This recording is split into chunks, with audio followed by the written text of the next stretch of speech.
Hey everyone, MarsJig8 here. Blink-182's California definitely has quite the backstory to it, and honestly, a lot of us didn't actually think that we would get to hear it, due to all of the drama surrounding Tom Delonge sticking around for so long. Eventually, Mark Hoppus and Travis Barker got tired of that shit and canned his ass, so to say, and brought on Matt Skiba of Alkaline Trio to take over his position. But it's sad seeing Delonge not being a part of this album. He was a huge part of Blink-182, and he just let down a shit ton of fans by not putting in any effort in being a part of this album. Or just coming straight out and saying that he doesn't want to be a part of it.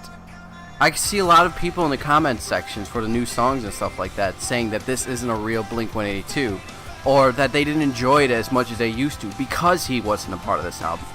And I can't argue with them. I honestly can't. I mean, I don't agree with them, but I understand where they're coming from. With that being said, how did this album turn out? Well, it actually turned out pretty damn good.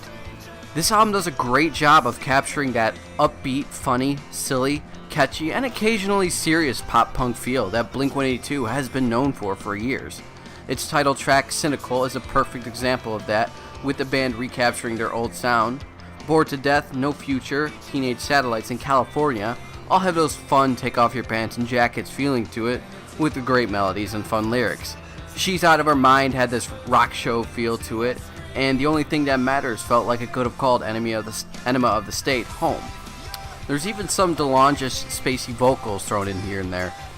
Probably the most serious tone and emotionally powerful songs on the album are Home Is Such a Lonely Place and San Diego, which has a similar Adam song vibe to it, with this bittersweet nod to Blink-182's past and Tom.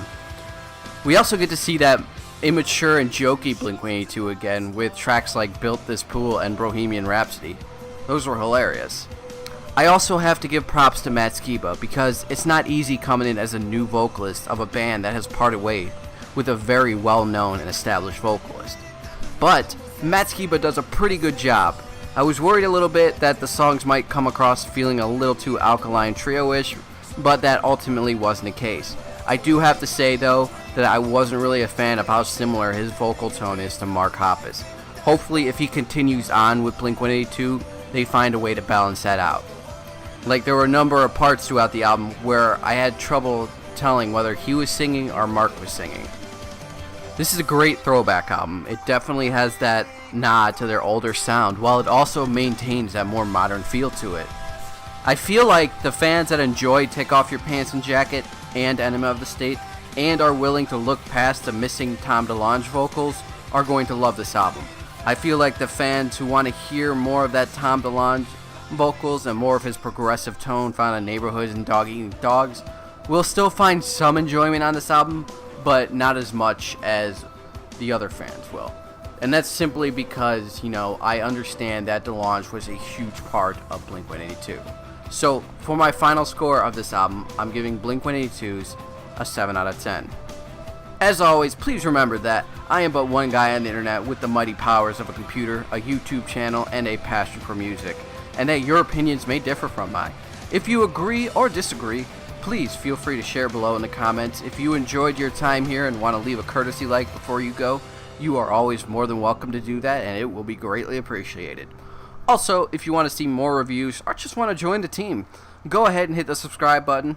I will see you all on the next one. Mars out.